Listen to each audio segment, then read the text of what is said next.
Veterans, It's also down. okay. Unsheltered has been going up. Well, Yeah. Center City, Kensington. Mhm. Total unsheltered is 670. But they, mostly that's because they just started counting Unsheltered. they just started counting Kensington. Okay. But, wow, okay. I hadn't seen that. But where do they have they must have it broken down Type. by families, yeah. So is this overall picture? Let's see. Let's see if there's maybe highlights. I just want to make sure we get the right number. Yeah, sure. How come it's not like New York City where they got the statistic right there? Do you know what I mean? Yeah. Does New York have like the most advanced data on homelessness? Oh my God, yes. By a lot. For sure. Yeah.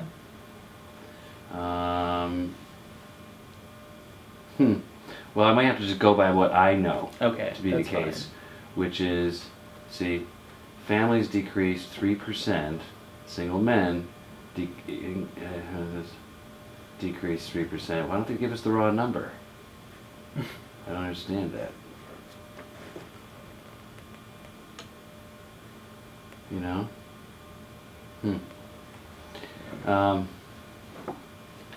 But roughly 30% of the homeless in Philadelphia are in families. And they would be, again, roughly 1/3 of them are the adults, Mhm. 2/3 of the kids. Okay. And so in Philadelphia, annually we have about 16,000 people who use emergency shelter. And so that means that you got about 5,000 of those are people in families. And probably roughly 3,000 of them are kids. Yeah. That make sense? Yeah, makes sense. So I guess what's the difference between, or what are the unique factors of family homelessness that you don't see in other categories of homelessness? Well, presence of children. Yeah. It's kind of obvious, but it is very important because, number one, if the family is not provided with emergency accommodation, the children will have to be taken away from the parents and placed in protective care by child welfare officials. People don't want to do that because it's not really a neglect situation necessarily that someone might lose their housing.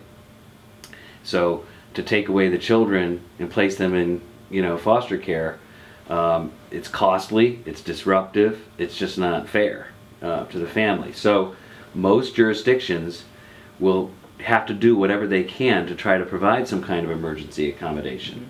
And if they don't have enough shelters, and if they can't get a family member to take people in, they will put them in hotels and motels. Okay, because children cannot be unsheltered, legally speaking. Okay, now it still happens. There are families that are living in cars. There are families who are living in, unsuitable accommodations that would count as makeshift. For example, Hawaii has the largest unsheltered family homeless count. Obviously, the climate is warmer there, but a lot of the families are living in makeshift tents and encampments with other families and other individuals. And it's kind of unique though in the United States. We don't have, Hawaii is really one of the few places where that goes on. Okay. And so my next question would be, what are the causes of family homelessness, the most common causes that causes families to become homeless? Well, I mean, people become homeless in general because their income has changed, and so they've defaulted on their rent, and they can't, they're being evicted, which accounts for part of it. But more commonly, families are living with other families. They're in a doubled up situation, oftentimes with other family members, like their parents. You might have a young mother with her kids living with her own mother or her own parents. And that becomes untenable over time if there's any kinds of family conflict or, intergenerational conflict, all sorts of things. So the primary reason that people report when they say they've become homeless is family conflict. That's the immediate cause of people. But I think you have to put that in a larger context, which is if they had sufficient income to be able to afford their own place, they wouldn't go to a shelter. They would move out of their home situation and they would go into the private rental market. So ultimately what we really understand is the lack of access to affordable housing that drives the problem, and that's a combination of housing prices and incomes not matching. And if people had those resources, they wouldn't have to turn to the shelter system. Okay. Do you have any idea how long the average family stays homeless? Yeah, nationally it's around 30 days. So we know that about a third of the homeless population for families is homeless for only a week, in the shelter system anyway. People are very intimidated about going to the shelter system. They're afraid of it. They're concerned about what will happen to their kids.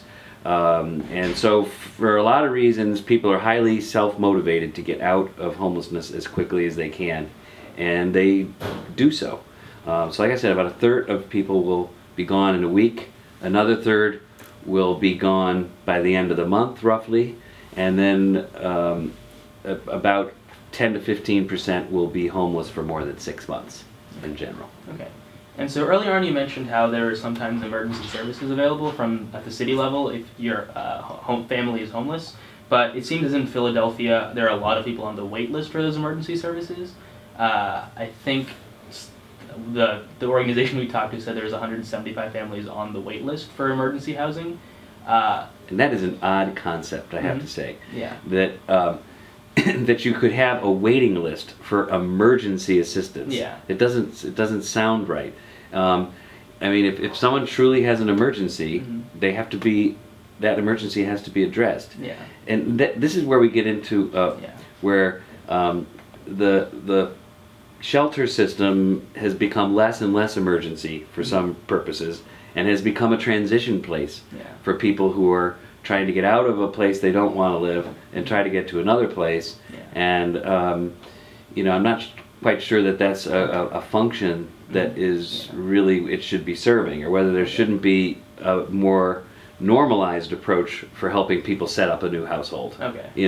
And if affordability is part of that, that needs to be addressed. But having children land in a shelter, with strangers, with inadequate sort of protections in many ways, I think it's not a good thing. But I know there's places around the country that have waiting lists to become homeless, which is just absurd. It's bizarre.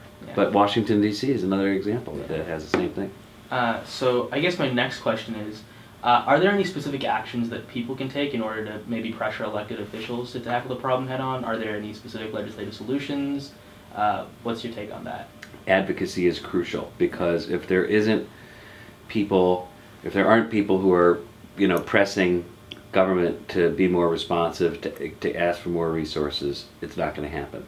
Now in Pennsylvania, we happen to have the Housing Alliance, which is very good. They're a very effective lobbying group that works the Harrisburg, the legislature, and trying to get various housing bills passed.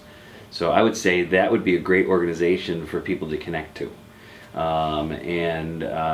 Other than that, also, of course, there's just advocating for better expanded services for people, like rapid rehousing services to help people get out of the homeless system. Because one of the frustrating things about homelessness is that it seems there's a willingness to pay for these emergency beds, which are actually quite costly, and there isn't the same willingness to help pay for people to get out of those beds, which is actually cheaper.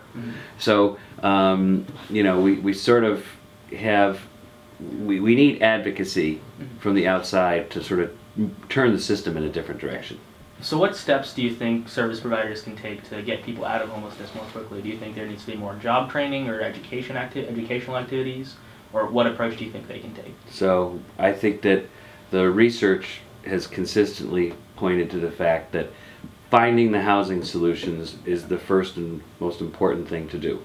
If people, then you provide the supports people need, like connecting them to training, connecting them to health services, other support services, getting the kids into daycare, whatever the family needs to be stable and sufficient should be wrapped around them. But a big problem in the past has been that people have felt, oh, we have to provide all these services to people in the shelter system to help them to get out. And then what that leads to is people staying in the shelter system at great cost, great lengths, and the evaluations are not very good. The research does not show that those services make a difference for people when they're provided in the shelter as opposed to providing them to them when they're in the community.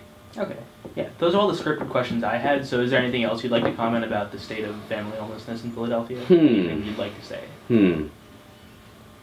No, I think you hit on really good questions. I would say one other thing maybe is when you asked me the difference between family homelessness and I mentioned the presence of kids. The other reason that the presence of kids makes homelessness among families different is getting out of homelessness is a little trickier. Like if you're a single person, you can couch surf more realistically. You can find a partner, sex partner, for example, a date that, it turns into a housing arrangement. Whereas, a mother with children is more vulnerable and can't be as flexible. And so it's a little bit harder for them to get out. They can't make a lot of makeshift accommodations work. Okay. Yeah. That's all the questions I had. Okay.